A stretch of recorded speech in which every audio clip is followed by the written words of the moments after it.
Good evening, everyone. Welcome to the Peace Talk event with guest speaker Reverend Eric Brewer. We will be focusing on the topic of Black History Month, and there will be a discussion portion with the question and answer session at the end. And my name is Esra Tuzan, and I will be hosting this event tonight. If you have any questions, please write in the chat on the YouTube, and then we will have a question and answer session at the end. I would like to give some information about Pastor Brewer. He's the senior pastor at Rima Worship Center in Hackensack, New Jersey.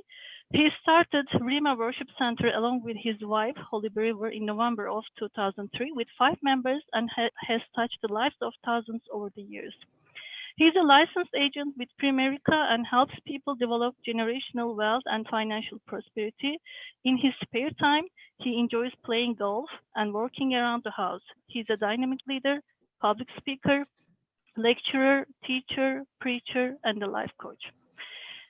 Pastor Brewer's educational background consists of a Bachelor's of Arts degree in religion from Morehouse College in Atlanta, Georgia, and earned Master's of Divinity degree concentrating in Christian education from Princeton Theological Seminary in Princeton, New Jersey, and he has started working on his Doctorate of Ministry at Drew Theological Seminary, concentrating in courageous leadership in a changing culture.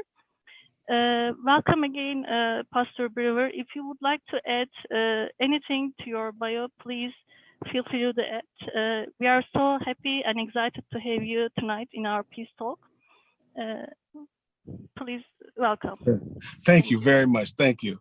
Mahaba, everyone. Thank you for the opportunity to share for your Black History program for the Peace Honors Institute. Thank you for welcoming me, Ezra. I thank you, everyone. It is my pleasure to be here today with you. You know, I want to talk today about your story, that everyone has a story to tell. In fact, if you're taking notes, you can title today's message, I Have a Story to Tell. And your story is so important. And as we recognize Black History Month and we talk about the great history that have African Americans have contributed to the building of this nation and just the history of overcoming systematic oppression. As you know, in 1619, Africans came to the shore. And from 1619 all the way to now 2021, we are still seeking justice and equity in this nation. And so if you know the history of Afro-Americans, you know that we came to the shore 1619, the Emancipation Proclamation 1863. Then you had Jim Crow, you had Jim Crow laws, you had systematic oppression, and we're talking about the Civil Rights Act in 1867, 65, and just the education and Brown on Board laws where we can go to schools together. I believe that's in 1958. And so you look at systematic oppression that for African Americans, we've really been out of systematic oppression a little over 55 years. So just think about in one generation, my mother's generation have seen systematic oppression. And so here it is, we saw last year the murder of George Floyd. We have seen countless and countless African Americans killed, not only by police officers, but just the injustices that have been perpetrated against people of color, not just African Americans, Latinx, and those who don't look like the predominant majority of this in this nation. So there's a story to tell. We all have a story. And so if I had to ask you, what is your story? What is your story? What is your story that needs to be told? Because America is supposed to be this great melting pot. And what makes this nation so rich and so wealthy is not the resources in the bank, and it's not the homes, it's not the cars, not the material goods. It's the individual stories that make up this great nation. And so when you don't tell your story, you keep the gift wrapped up. Let me say that again. When you don't tell your story, you keep the gift wrapped up. So no one can unwrap the gift, because everyone who's watching this has a story that will benefit for the greater good of humanity. So the blessing comes when you unwrap your gift, when you are able to discover your story. And so my first point today is confirm that you have a story. I have confirmation that I have a story. I come to confirm that everyone has a story. So my story is that I grew up in a Judeo-Christian home to my mother and father. My father was in the military. My mother worked for the U.S. government. And I grew up in a middle-class African-American home. And I went to high school. I went to Morehouse College in Atlanta, Georgia. That's the home, for those who don't know, of Dr. Martin Luther King. And I went to school to be an electrical engineer. And I went to school, I was a double major of mathematics, electrical engineering with a minor in physics. And I thought that was going to be my lot in life, that I was going to be an electrical engineer. And I was in a head-on car collision my last year in high school, and then I had a good friend was killed my freshman year at Morehouse College. That had put me on a spiritual path that led me to be a pastor today. And so my story is that I started school to be an electrical engineer, but I ended up accepting my call to ministry and changing my degree to religion by my junior year. And when I became a senior, I graduated with religion, with all this science and all this mathematics. And I was able to apply my knowledge about science and technology with ministry. And I went to, as you read in my bio, the Princeton Theological Seminary. And I worked for a very large church in Perth Amboy that had over 5,000 members, and one church in 3 locations. So I was helping people. And as we all know, 9/11 happened, and there was so many people in the region that had died. We was literally doing a memorial or funeral for 3 months straight. And so we weathered that. And so my story is that I started church, Rainbow Worship Center in North Jersey, where I started with 5 people, and we ended up growing, impacting hundreds and thousands of people. And we had feeding outreach programs. When Hurricane Sandy hit, we gave over 4 tractor trailer loads of food, clothes, 10,000 coats away to the whole region. And we were making a difference. And we ended up like 3 or 4 years ago, moving back from a location, actual physical church building, back into a hotel to just be able to be more efficient in our ministry, in our resources, and not knowing that all this was setting us up for, as we know last year, the global pandemic, because we had to do ministry virtually. So we didn't have all that overhead. But for those who don't know, I am a COVID survivor, but I'm also a COVID widower. I lost my wife of 21 years last April on the 21st. And so I have a different take on life, because what is time now since I lost my spouse to the coronavirus? What is time now? I thought I was going to grow older. And so what I thought mattered didn't matter, and what matters, I look at life through a different lens. I look at life through the lens of what story, what legacy am I going to leave in the earth? And so we all have a story. You got to confirm your story. There's confirmation that you have a story. And so my story doesn't just end in just tragedy, but my story will end in triumph, because I'm helping people. And I'm here today as a living witness, as a testimony that I'm stronger than a storm. We all have storms. We all have things we have to face, things we have to deal with. When it seems like life is against you, life is not fair, but you have a story that your survival is bigger than you, that there's someone out there who needs to hear your story, to be encouraged to run on and to pursue life and to keep hope and have tenacity to succeed. And so as I tell my story, I hope inspires you to recognize your story, your individual story, your story of legacy and history. I think about in the Bible that when children Hebrew children left Egypt or the wilderness and crossed the Jordan, and they put stones, and it said, every leader take a stone and build a memorial that when your children ask, what do these stones mean? You can tell the story. And so it's more than just you surviving, but there's memorial stones. There's stones from your victories. There's stones from life that you set up as a memorial that when your children ask, you can tell your testimony. You can talk about the legacy and history of greatness.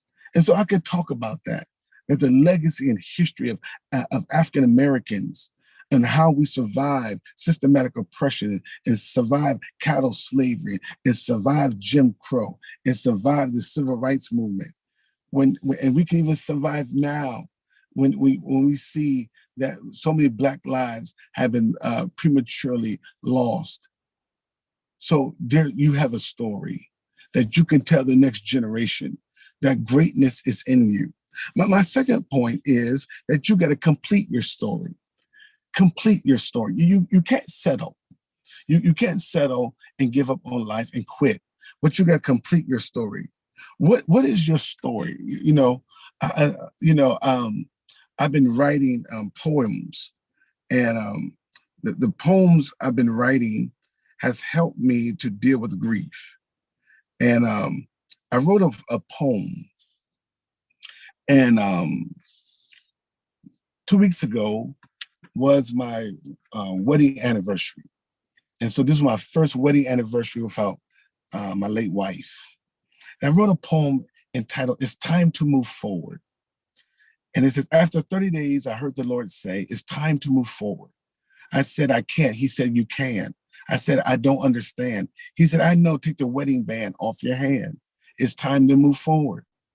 After 60 days, I heard the Lord say, stop. I said, why? He responded, what you're doing every day is causing you to cry. I had to stop spraying her perfume so I could smell her in every room. I had to stop putting my face in her favorite dress that reminded me of times when I laid my head on her chest. I had to stop looking at pictures on her phone from midnight until dawn because it's time to move forward and not just move on. The next few months, he allowed me to rest because he knew his next command was a very big test. Take her clothes out the closet. Lord, where do I begin? Because this fashionista never missed a bargain. I solicited my daughter to help with this endeavor, since Holly's memory lives on in our hearts forever. Ilana inherited a wardrobe like no other, but she was not ready to let go of this part of her mother. We have two different journeys with the same mission. A lot of things broke my heart, but fixed my vision. It's time to move forward. Many days I wanted to give up and quit, but his word fed my spirit. I have to admit the lesson I learned the past few months is to submit to things you don't understand because God has a bigger plan. You can't get stuck and stay still because you'll miss God's will.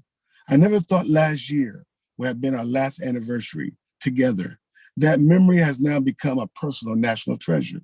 It's time to move forward. I love you, Holly. Happy anniversary in heaven. As I close this chapter and write the end, I now turn the page and let the new chapters begin. It's time to move forward. You have to complete your story. You got to move forward. You can't stay stuck in life. You know how many people who endured hardship, who endured pain, and they still move forward. We are living examples of how our foreparents kept moving forward after persecution, after after being oppressed. They kept moving forward. And so I have to keep moving forward, not just for me, for my daughter, not just for just my personal sanity, but for the community, for my church. I got to move forward. Not just move on in bitterness and loneliness and grief. I got to move forward and be not only healthy, but whole, because whole people heal others. Hurt people hurt others. And that's what we see. So many hurting people hurting others. And so one, I have to confirm I have a story. Confirmation, I have a story. Number two, you got to complete your story. So how do you complete your story? One, you got to remember how far you have come, how far your people have come, how far African Americans, for me, how far have we come? When I look back over my life, I thought about my father when he took me to Elberon, Georgia, before he dropped me off in Morehouse, and I saw the house he grew up in. It was no more than 15 by 15, a little shack in the edge of the woods with an outhouse on the side. 15 kids my grandparents had. They picked cotton as children. So here it is. He said, remember the story. I remember how far I'm one generation removed away from poverty, extreme poverty. My grandmother, my mother's side had 9 children. One generation removed, and you saw a 3-bedroom a project home. She raised 9 children.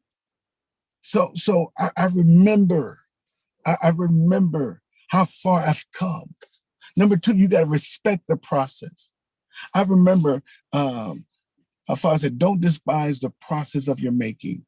You got to respect the process. You got to respect history. You got to respect the process of your making. Yeah, don't despise days of small beginnings. You got to respect the process. You got to respect life, because life is valuable. So you respect it. So 1, remember. Number 2, respect it. And number 3, you got to rehearse your own story. You got to rehear and keep rehearing and rehearse it. Because we live in a generation that got amnesia. They have forgotten the story. And that's why we have all these social ills in the African American community, because they have not remembered, they don't respect, and they have not rehearsed the story.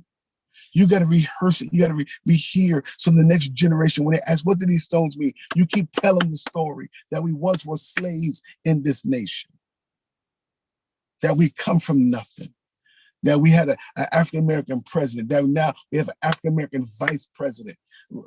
We have senators, we have governors. Listen, we have come a mighty long way. So as I reflect, that's another R, reflect. Reflect on your story. Take inventory on your story. Think about where you are today. Reflect on your education. Reflect on where you are in your heart. Reflect means I'm taking serious, that I'm really making a conscious effort to look at my thoughts, my thought patterns. As a man thinketh in his heart, so is he. So as I reflect on my heart, what's in my heart? Because out of the abundance of the heart, the mouth speaks. Your mouth is a commercial of what's in your heart. What comes out of your mouth? So 1, I confirm I have a story. 2, I got to complete my story. And 3, I have to care for others with my story, by my story.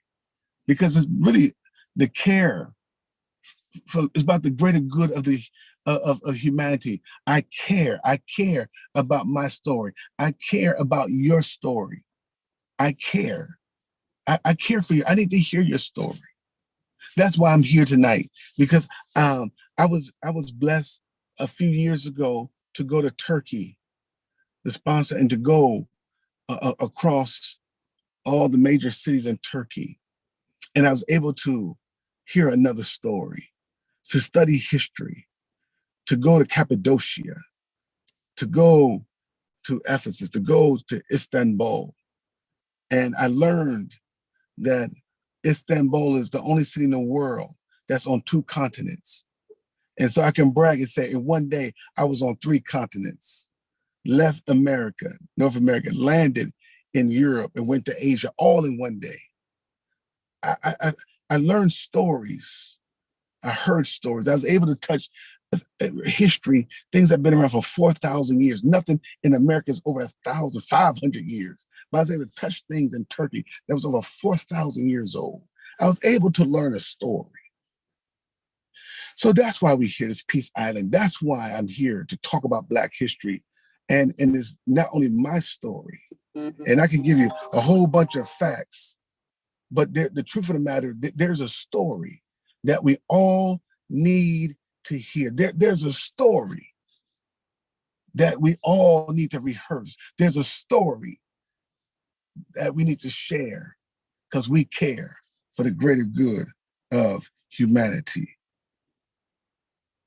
Thank you. Thank you so much, Pastor Brewer. It was a very inspiring speech. So when you were talking about the stories, I work as an interfaith event coordinator in Peace Islands Institute. So, we are trying to organize these kind of programs to get to know each other. And well, after your speech, I realized that we are looking for stories. We are telling our stories as Turkish Muslims in the United States, Turkish Muslim Americans of the United States, and also we are looking for the new stories by organizing these kind of events. So so you motivated me in a very positive way. Now, thank you so much.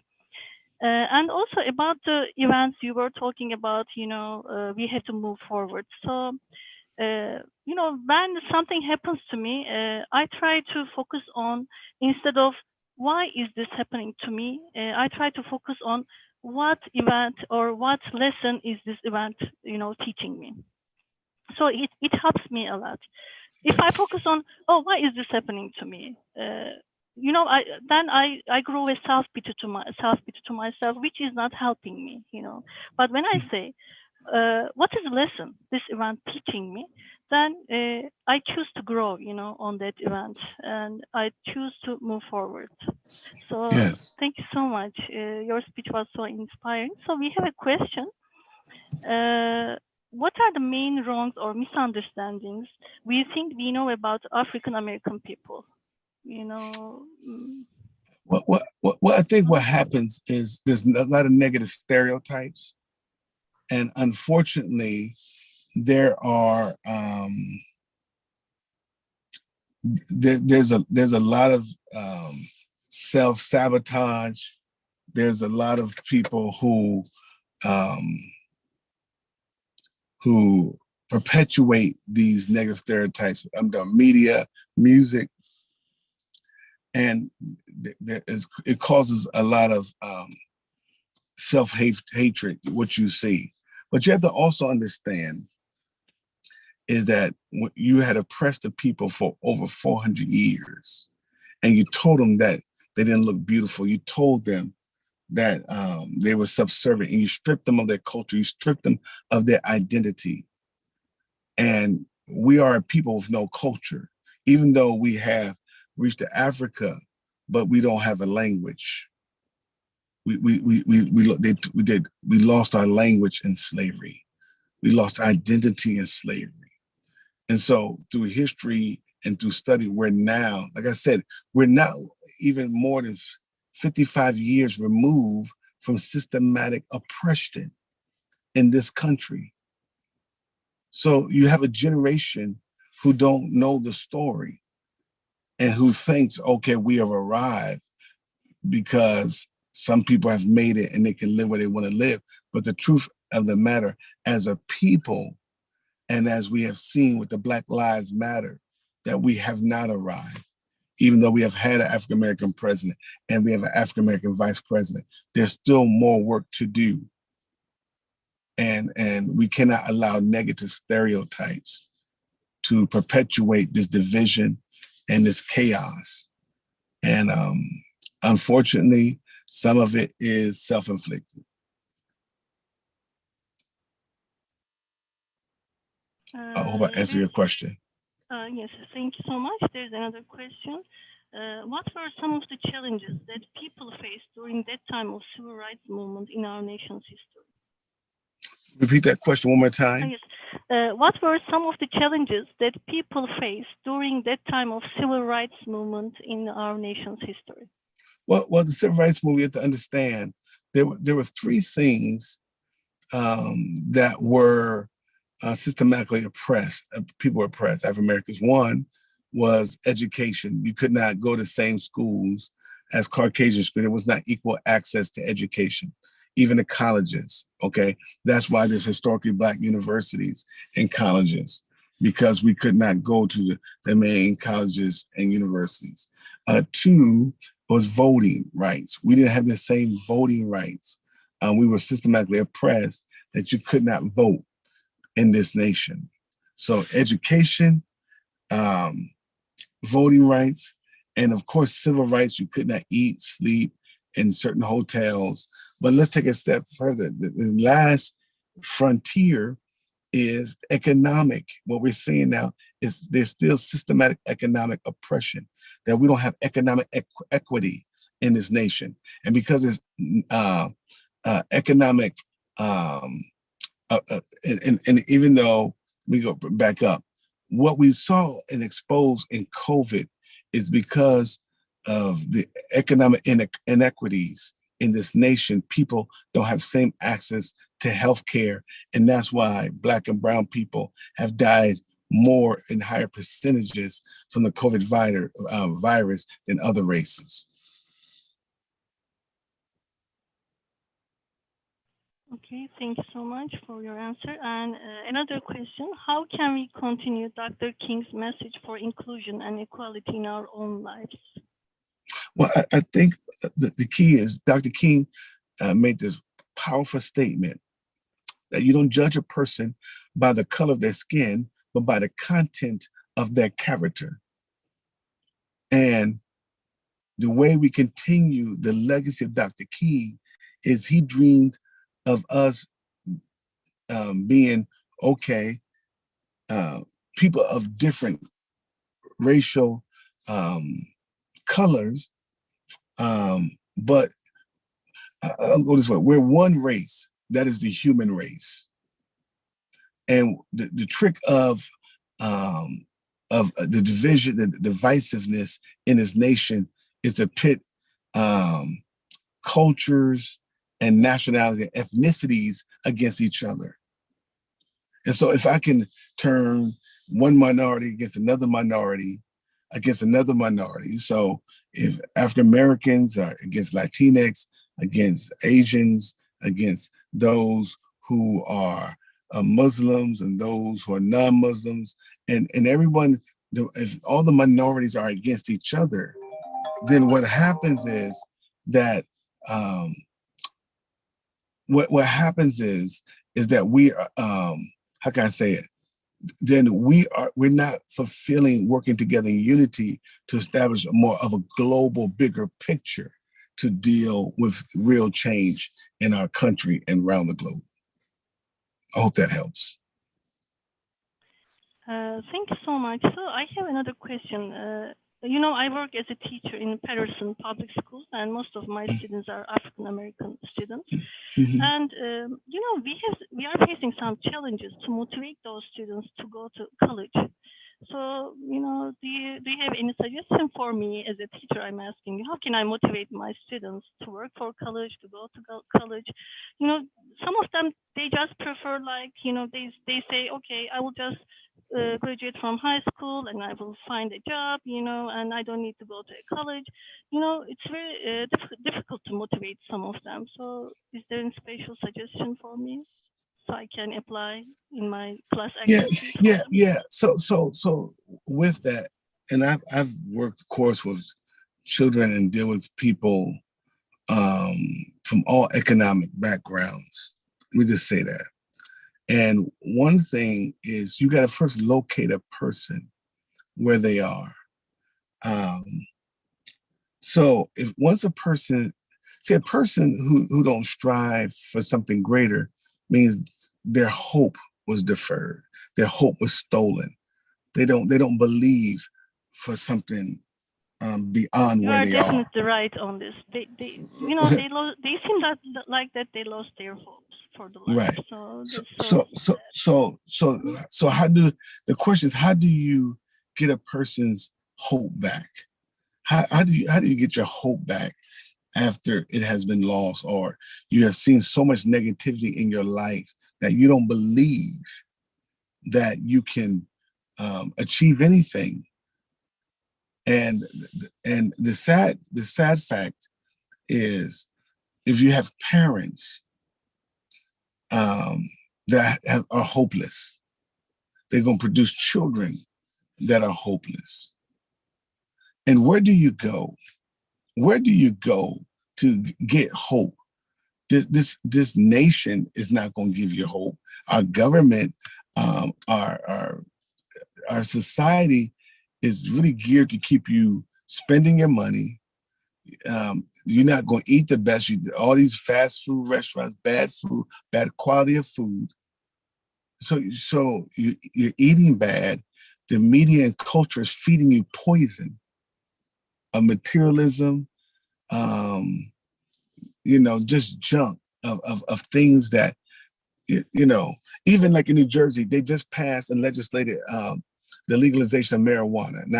Now, I don't agree with that, because um, I don't believe that people should spend a hard time and use marijuana as a vice to fill up the prisons. I don't agree with that.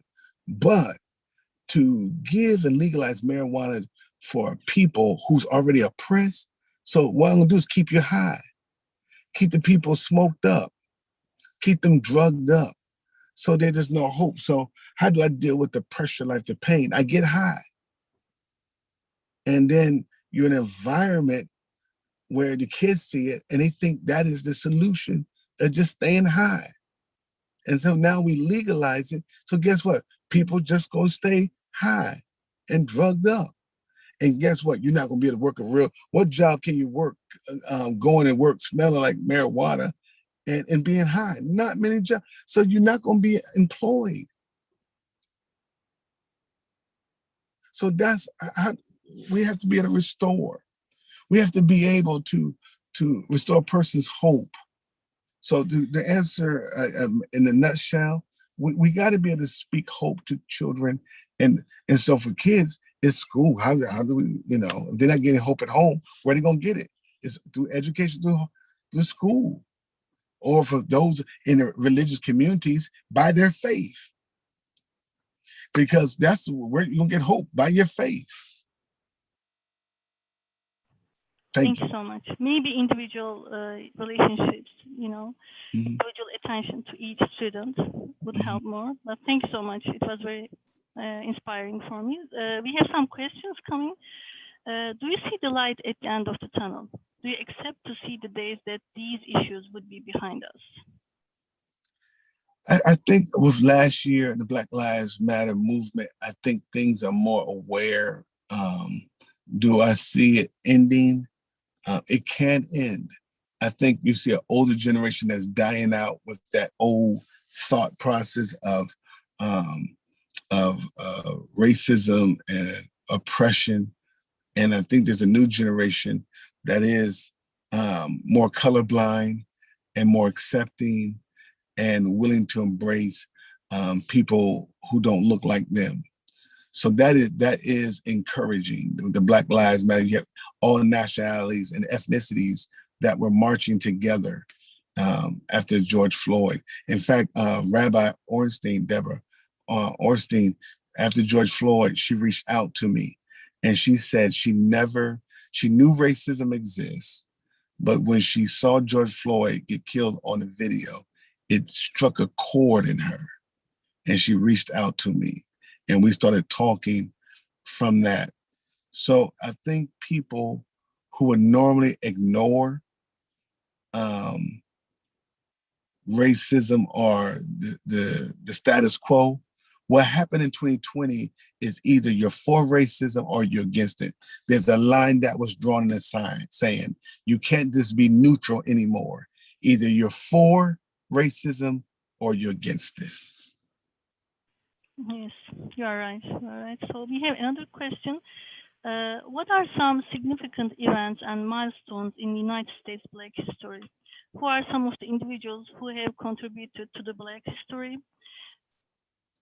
So there's another question. I will read it later. So, Well, yeah. So, Mhm. I mean, the history is vast. Of course, Dr. King, most people know because he was the forefront. He was, um, I guess, in recent years, in the last 50 something years, he has probably had the greatest, um, the greatest uh, attributes to helping um, Afro Americans and breaking systematic oppression through the Voting Rights Act and the Civil Rights Act. There's several names. Like if you're talking about sports, you had Jackie Robinson that integrated baseball. Um, if you're talking about boxing, there's several black boxers, but Muhammad Ali took boxing to a global um, phenom.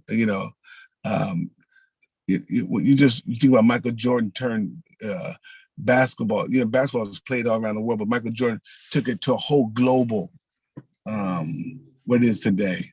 So there are several different people throughout history, scientists, doctors, who have there's so many I could just name. W. Du Bois, inventors who have impacted, trailblazers who have impacted this nation, um, from politics to even with President Obama being elected president.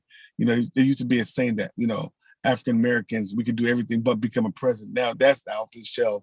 We can become a president, and so with that, there's inventors, there's doctors, there's dentists, um, there's astronauts. Mae Jemison. There's so many different names I can just go throughout history and just list all these individuals who have the first. You think about Thurgood Marshall. You think about the first black mayors throughout Maynard Jackson. I can go through names of people who were trailblazers, who integrated and who set a precedent, who opened the door, who our generation can stand on their shoulders and continue the story and the legacy of their greatness. And these names are very positive role models for the new generation, Correct. African American new generation. Yes, you are right. So there's another question. Can you give us some insight how the children, maybe the parents, even teachers felt during the time of civil rights movement? Repeat that one more time. Oh, can you give us some insight how the children, maybe parents, even teachers felt during the time of civil rights movement? Well, you have to also understand like with Black Lives Matter, they wanted a change. They saw a better tomorrow. They want better for their children. They want a better education for their children. Just like I want better that our kids will not get killed by a police officer. I want better for the next generation. And each generation should be doing better in terms of education, economics, better living better, doing more than the prior generation. So the civil rights, they were trailblazers. Think about it. They had violence perpetrated against them. Look at Edmund Pettus Bridge with Congressman John Lewis. You think about people getting beaten by police officers, and it was legal. And fire hoses, dogs, and those people suffered. So we had the right to vote. Medgar Evans was killed in front of his home, fighting for the right to vote in Mississippi. And we have now the ability to vote. And some African Americans, some people just don't vote. And we are obligated to vote because the blood that was shed during the civil rights movement. Okay. So there's another question. What is the role of dialogue or like intercultural, interfaith dialogue in solving our issues? What do you think? I'm sorry, you can repeat that one more What time. is the role of the dialogue, like interfaith dialogue, intercultural dialogue activities in solving our issues, like these kind of problems? Well, Well, like I said about the story, we have stories to tell. And so the common ground is our humanity. The common ground is that we all bleed the same color, which is red. The common ground is that we're all human. So if we don't come together, um, Dr. King says, injustice anywhere is a threat to justice everywhere. So if we don't come even to assist our Latino brothers when they were jailed and caged at the border, their children separated from families, if we don't speak up against that, it may be them today, but it could be us tomorrow. So we have to come together. We have to have dialogue. We have to speak truth to one another. And so we can come to a common denominator and a bridge. And we can build on this bridge, because if divided we fall, divided we perish. And if we are not careful, if we don't talk and we stay to ourselves and you stay to yourselves, and then we will just be picked off. We'll lose. So we need to get to know to each other. We have to know our stories, tell our stories to each other, respect our stories, as you told in your speech. Right.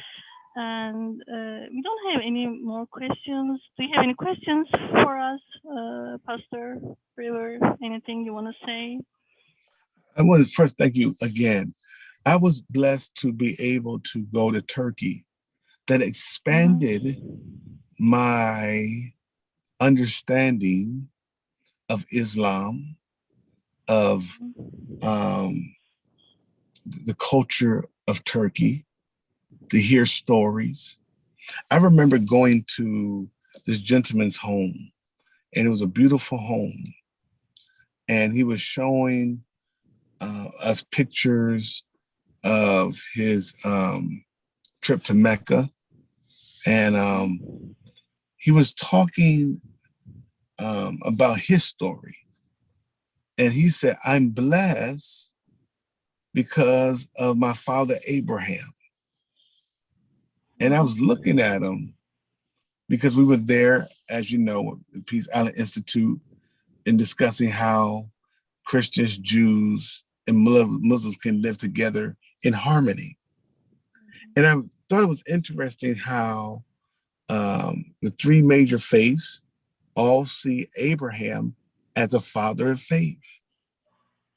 And I thought it was interesting how you pulled that. And it's funny that we have more in common than we are divided. Not just spiritually or religion, naturally in the human race. COVID did not discriminate. The COVID virus didn't say, didn't say how much money you have in the bank, what race you are. It did not discriminate. That's why it was so sad to see how COVID was politicalized, because it was a human health crisis, a global pandemic. It wasn't a race, and they made it political nonsense. That's the shamefulness of it in this country. I don't believe no other country made it divided the country as divisive as in America, because everyone else saw for what it was, a human health crisis. And if we didn't see that, and it didn't matter what race or what your religious background, ethnicity, it was a human health crisis. And over 500,000 people have died. That is real. Those 500,000 people are lives from all different backgrounds, and they have stories, and we don't know their stories. Thank you. Thank you so much for joining us tonight. And I'm so sorry for your loss for your wife, but I believe she's resting in peace now in heaven. And you look so strong, really, Pastor Brewer. You went through so difficult times, but we can feel your strength, and I'm sure you get the strength from your belief. And thank you so much. It was very good for us, for me. I enjoyed your speech so much. It was a very nice 1 hour for me, and I'm sure it was good for our listeners as well. I think we don't have any questions. So once again, thank you so much. We would like to see you in our future events again. Yes, we are neighbors. Yes. We are located in the Hasbrook Heights. You are in Hackensack. Yes. I'm sure we should be together Yes. again in another We program. most certainly Thank will. you so much. Yes. Thanks so much. Have a great night. You too. Bye now. God Bye, bless everyone. you. Thank you. Thank you. Blessings. Thank you. Bye now.